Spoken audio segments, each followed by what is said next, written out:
বাংলাদেশ বিশ্বের দরবারে একটি কল্যাণ রাষ্ট্র, একটি শোষণমুক্ত শান্তিপূর্ণ ন্যায়ভিত্তিক রাষ্ট্রে পরিণত হবে, যেখানে আর কোন দুর্নীতি, চাঁদাবাজি, দখলদারি, খুন, হত্যা, নির্যাতন, জুলুম ইত্যাদি আর থাকবে না। বাংলাদেশকে বদলে দেওয়ার জন্য বাংলাদেশের মানুষ অধীর আগ্রহে আগামী ত্রয়োদশ জাতীয় সংসদ নির্বাচনের জন্য অপেক্ষা করছে। আপনারা দেখছেন ইতিমধ্যে বাংলাদেশের সর্ববৃহৎ বিশ্ববিদ্যালয়গুলিতে বাংলাদেশ ইসলামী ছাত্র শিবির বিপুল ভোটে বিজয় অর্জন করেছে এবং আগামী নির্বাচনেও 10 দলীয় জোটকে বিজয়ী করার জন্য বাংলাদেশের মানুষ অধীর আগ্রহে ভোট দেওয়ার অপেক্ষায় আছে। আমরা সবাই আগামী নির্বাচনে 10 দলীয় জোটের যারা প্রার্থী আছে তাদেরকে বিজয়ী করে এবং গণভোটে ভোট দিয়ে বাংলাদেশকে একটি আদর্শ, চরিত্রবান এবং বাংলাদেশকে একটি ন্যায়ভিত্তিক, শোষণমুক্ত, শান্তিপূর্ণ, বৈষম্যহীন রাষ্ট্রে, একটি কল্যাণ রাষ্ট্রে পরিণত করার জন্য আমরা এগিয়ে যাচ্ছি ইনশাআল্লাহ। এবং এইখানে আমাদের তরুণ সমাজ যারা আমাদেরকে দ্বিতীয় স্বাধীনতা অর্জন করে দিয়েছে, তারা এন্টারপ্রেনার হবে, তারা বাংলাদেশে বিভিন্ন জায়গায় কাজ করবে, তারা প্রযুক্তি এবং কারিগরি শিক্ষার মাধ্যমে, নীতি নৈতিকতা শিক্ষার মাধ্যমে এই দেশকে বিশ্বের দরবারে একটা উচ্চ মর্যাদাশীল দেশে পরিণত করবে।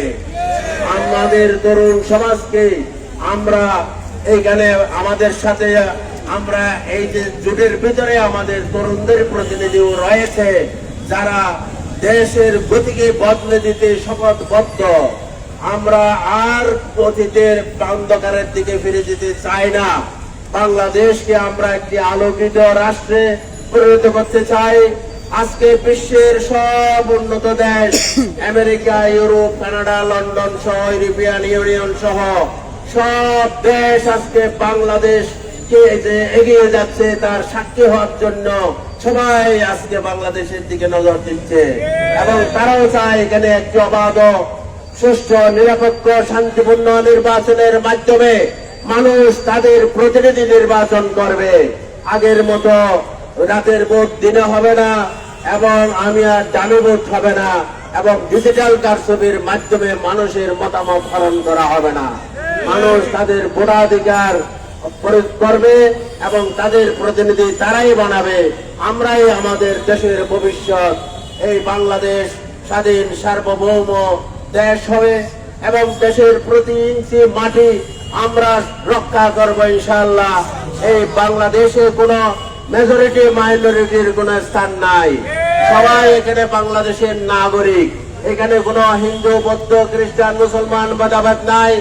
এখানে কোনো নারী পুরুষ কোনো ভেদাভেদ নাই। আমরা সবাই মিলে যার যার যোগ্যতা অনুযায়ী আমাদের দেশকে আমরা গঠন করব। আমাদের দেশের স্বাধীনতা আমরা রক্ষা করব। আমাদের দেশকে আমরা পরিচালনা করব ইনশাআল্লাহ। আপনারা সবাই রাজি আছেন ইনশাআল্লাহ? আগামী ত্রয়োদশ জাতীয় সংসদ নির্বাচনে বাংলাদেশের জাতীয় ভোট বিপ্লবের মাধ্যমে 10 দলীয় জোটের প্রার্থীদেরকে নির্বাচিত করে কয়েকটি নিরাপদ ভবিষ্যৎ বাংলাদেশ আমাদের ভবিষ্যৎ প্রজন্মের জন্য উপহার দেবে ইনশাআল্লাহ। সবাইকে ধন্যবাদ।